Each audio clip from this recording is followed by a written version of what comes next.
Harka akkam jirtu kabajamtoota daawwattoota keenyaa kun oduuwwan gurguddoo tibbanaa biiroo kominikeeshinii Oromiyaatiin dhiyaatudha. Oduuwwan keenya gurguddoo tibbanaan dhimmoota siyaasa dinagdee fi hawaasummaa kan biyyaa fi kan naannoo qabannee dhiyaanneerraa oduu waliin ana Marshaa Shoppaatii nu waliin tura. Galmi ijoon mootummaa eda'amuu Itoophiyaanotaaf dabarsuudha jedhan ministeerri muummee Itoophiyaa Dr. Abiy Ahmed. Dabalanni oduu kana akka nuti qindaa. Galmi ijoon mootummaa eda'amuu Itoophiyaanotaaf dabarsuudha jedhan ministeerri muummee Dr. Abiy Ahmed. Ministeerri muummee Itoophiyaa Dr. Abiy Ahmed kitaaba isaanii haaraa mootummaa eda'amuu jedhu ilaalchisee turtiin miidiyaa waliin taasisaniin galmi ijoo mootummaa eda'amuu Itoophiyaanotaaf dabarsuudha jedhan. Mootummaan eda'amuu Itoophiyaa gareewwan muraasaaf osoo hin taane lammiilee Itoophiyaa hundaaf dabarsuu fi kan hojjetu ta'uus ibsaniiru.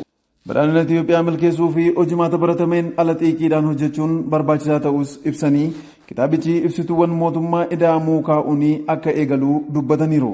Mootummaan eda'amuu hudhaalee fi hanqinoota mul'atan sirreessuu fi dhiphisuun kan danda'amu hojiilee sadii kanneen akka daandii saffisa eda'amuu, daandii utaalchoo eda'amuu fi daandii kalaqa eda'amuu sirnaan hojjechuun yoo danda'ame hiyyummaa keessaa ba'uu fi meeshaa baay'ee barbaachisaa ta'uu ibsanii naannoo hojjennutti agarsiistuu dandeettii dhala namaa kan ta'e kalaqa baay'isuun barbaachisaadhas jedhan.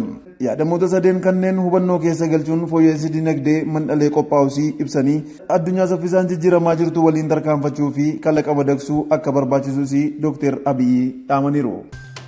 Ministeerri muummee itti aanaan obbo Tamasgeen Xurunee pirojektii daandii saffisaa mi'eessoo Dirredawaa eegalchisaniiru. Dabalanni oduu kana akka nuti qindaa. Sagantaa eegalchiisaa irratti obbo Tamasgeen haasaa taasisaniin daandichi daldalaa fi dinagdee biyyaa guddisuu irra darbee walitti hidhamiinsa naannawaa fi dandeettii dabalataa kan uumuudha jedhan. Akkasumas naannolee lamaanii fi bulchiinsa magaalaa Dirredawaa kan walitti fiduu ta'uu dubbataniiru. Daandiin saffisaa kun murannoo mootummaan geejjiba ammayyeessuu fi qabuu fi badhaadhina Itoophiyaa dhugoomsuu fi karoora qabamu milkeessuu fi agarsiistuudha jedhan.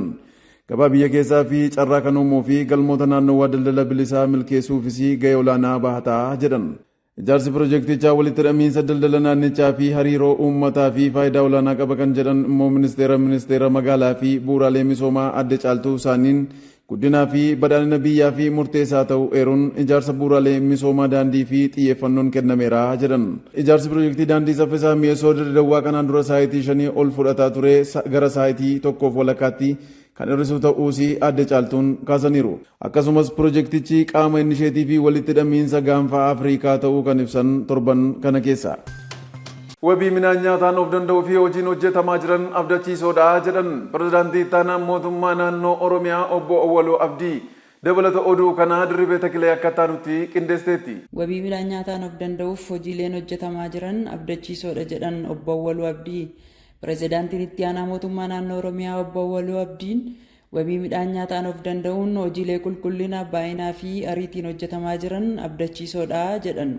Guddina dinagdee mirkaneessuuf mootummaan xiyyeeffannoon hojjechaa jiraachuus dubbataniiru. Pirezidaantiin itti aanaa mootummaa naannoo Oromiyaa obbo Awwaluu Abdii fi hooggantoonni olaanoo biroon godina Shawaa Lixaa aanaa Ejersa Lafootti misooma kilaastera qamadii daawwataniiru. Godinichatti qonnaan bultoota kilaasteraan ijaaruun hojii hojjetamaa jiruun oomishaa fi oomishtummaa dabaluun wabii midhaan nyaataa mirkaneessuuf xiyyeeffannoon hojjetamaa jiraachuu bulchaan godinichaa obbo Didhaa Guddataa ibsaniiru. Lafti hektaarri 8,000 ol oomishaalee adda addaan oomishamuus himaniiru.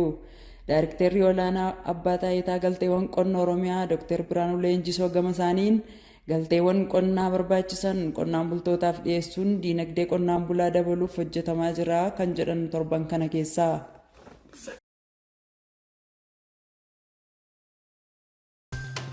Fedhii misoomaa fi nageenyaa uummataaf guutuu fi hojjetamaa jira jedhan obbo Masfiin Malaakuu. Dabalata oduu kanaa seenaa firdiisaa akka nuti qindeesseetti. Fedhii misoomaaf nageenyaa uummataa guutuuf ni hojjetama jedhan sadarkaa pirezidaantii itti aanaa mootummaa naannoo Oromiyaatti qindeessaan kilaastera magaalota Oromiyaa obbo Masfiin Malaakuu. Godina Horroo Guduruu Wallaggaa aanaa Abee Dongorootti pirojektoonni garaagaraa xumuramuun tajaajilaaf banamaniiru. Sirna eebbichaa irratti obbo Masfiin Malaakuu bulchaa Horroo Guduruu Wallaggaa obbo Mirreessaa Fiixee fi hooggantoonni olaanoon biroo argamaniiru. Gama waajjira bulchiinsa aanichaa birrii miliyoona 100 fi miliyoona 20 waliin ijaaramee bakka hooggantoonni naannoof godina argamanitti eebbifamuun tajaajilaaf banaa ta'aniiru. Mootummaan fayyadamummaa hawaasaa mirkaneessuuf pirojektoota qulqullina saffisaaf baay'inaan ijaaraa jira. Godinicha keessatti rakkoon nageenyaa osoo daangaan ta'in pirojektoota 363 birrii biliyoona 4 miliyoona 800 oliin ijaaramuuf tajaajilaaf oolaniiru. Mootummaan naannoo Oromiyaa sirna cimaa ijaaruun gurmaa'insa haaraa sadarkaa aanaaf gandaatti hojiirra oolcheera jedhan obbo Masfin Malaaquu. Bifuma wal fakkaatuun godina Qellam Wallaggaaf baatee aanaalee garaagaraa keessatti piroojeektoonni ijaarsa isaanii xumuraman eebbifamuun tajaajilaaf banaa ta'aniiru. Dabalata oduu kanaa Galaanaa Kumarraa akka nutti qindeesseera. Godina Qellam Wallaggaa aanaa Jimmaa Horrootti piroojeektoonni misoomaa hirmaannaa uummataa fi baajata mootummaa birrii miiliyoona 140 oliin hojjetamaa turan eebbifamuun tajaajilaaf banaa ta'aniiru. Hawaasni aanichaas mootummaan waadaa nuuf galee gochaan mirkaneessuu isaaf ni galateeffanna jedhanii kan arganne kanas kunuunsinee itti fayyadamnaa jechuun dubbataniiru.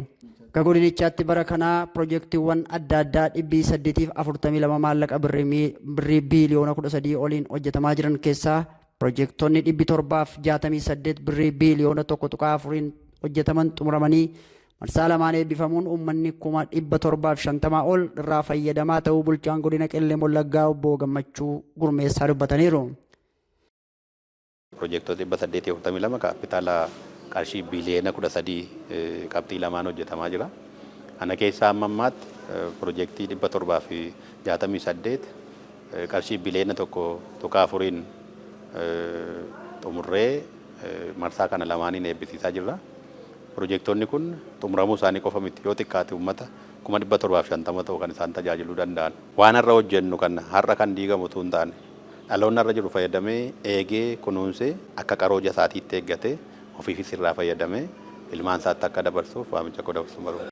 Bifuma wal fakkaatuun godina Wallagga Bahaa aanaa Nunnuqumbaa fi Saasiggaatti bu'uuraaleen misoomaa garaagaraa 54 qarshii birrii miiliyoona 160 oliin ijaaraman tajaajila kennuu eegalaniiru. Jiraattonni aanaalee lameenis bu'uuraaleen misoomaa hojjetamaa jiran kunneen rakkoo hawaas dinagdee nuuf furaa jedhan. Itti gaafatamaan siyaasaa paartii badhaadhinaa damee godina Wallagga Bahaa obbo Bajjii Moosisaa bara kana aanaalee godinichaa 18 irratti piroojeektoonni 400 hojjetamaa turan keessaa marsaa duraan 245 eebbifamuus ibsanii kan hafan xumursiisuuf xiyyeeffannoon hojjetamaa jira jedhan. Bara kana hojjetame guutuu godina Wallagga Bahaa keessatti piroojeektoonni adda addaa aanaalee godina keenyaa 18 keessattuu hojjetamaa turanii piroojeektoota kan duraa keessaa yaa marsaa tokkoffaatti piroojeektoota 245 eebbisnee xumurreerra marsaa lammaffaa kanaan kan hafe hunda waliin geenyee xumuruuf qophiidha. Piroojeektii bara kanaa wanti adda godhu piroojeektoonni kun tokkoffaa yaa'u akkuma mootummaan naannoo Oromiyaa wanneen hojjennu hundisaa qulqullinaan ariitiin baay'inaan waan jedhamu sana giddu galeeffatame keessattuu qulqullina karaa giddu galeeffatee fi ariitii karaa giddu galeeffateen aanaa kana keessattis qabatamaadhaan piroojeektoota 7 guyyaa har'aa eebbifaman birrii miiliyoona 60 oliin akka aanaa Nunnuqumbaatti hojjetaman kanas deeggarsaaf hordoffii bara kana taasisaa turre hundaan kan taajjabaa turree fi har'ammoo qabatamaan agarree eebbisnee saaqnee saaqamanii gara tajaajilaatti akka galan mirkaneeffannee kan jirru ta'uusaa. Mootummaan naannoo Oromiyaa riifoormii caasaa gandaa hojiirra oolcheen gandoota godinni Wallagga Bahaa qabdu 340 irrattu caasaa gandaa ramadamee jira. Asittis qabatamaatiin riifoormiin gandaa kun gadi bu'uunsaa hojii keenya milkeessuu keessatti gahee guddaa qaba. Keessumattuu piroojeektiin bara kana hojjetaman hirmaannaa uummataa fi badhaadhina maatiitiin otoo hin dabaalamne ta'e hagas mara dafanii akka hin milkaa'amne beekamaa ture. Kanaafuu hojii ijaarsaaf siyaasaa, hojii nageenyaa, hojii misoomaa walitti qindeessanii hojjetanii milkaa'uu piroojeektii keenyaa keessaa gahee leencaa akka isaan qaban ifatti kan mirkanaa'edha. Paartileen siyaasaa 11 gamtaa paartii biyyaalessaa tokko hundeessan. Dabalata oduu kanaa Dirribee Takilee akka nutti qindeessiteetti. Paartileen siyaasaa kuba kubaatti socho'aa turan 11 gamtaa paartilee biyyaalessaa tokko hundeessan. Ulaagaa walitti makamuu isaanii dandeessisu guutuu fi haala mijataa uumuuf waggaa tokkoof qophaa'aa akka turan himame. Paartileen gamtaa hundeeffatan kunneenis paartilee haqaa fi dimokiraasii Agawoo, Shaangoo biyyaalessaa Agawuu, paartii dimokiraatawaa Tigraay, dhaabbata dimokiraatawaa uummata Dongaa, paartii dimokiraatawaa Moccaa, sochii dimokiraatawaa sabaa Argobbaa, adda bilisa baasaa Affaar, paartilee dimokiraatawaa Gaamoo, dhaabbata dimokiraatawaa uummata Kafaa, paartii magariisa Kafaa fi sosochii dimokiraatawaa uummata Gambeellaati. Gamtaan hundaa'e kunis nageenyaa fi guddina biyyaa tumsuun biyya fooyyee qabdu dhalootatti dhaalchisuu fi aadaa siyaasaa biyyattii ammayyeessuu keessatti iddoo guddaa qabaa jedhame. Sirnicha irratti kan argaman walitti qabduun boordii biyyaalessaa Malakta Warq Haayiluu paartilee siyaasaa garaagarummaa isaanii dhiphisuun qajeeltoo wal kabajuutiin gamtaa uummachuu isaanii kan galateeffachiisudha jedhan.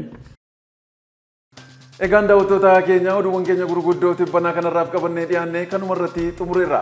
Odeeffannoo dabalataa fi fuula yuutuubii biiroo keenyaa sabiskiraayibii godhaa akkasumas fuula feesbuukii, tiiktookii, teelegiraamii fi kallacha Oromiyaa hordofaa isiniin jechaa torban oduuwwan kan biroon hanga walitti deebinutti nagaan nuuf tura.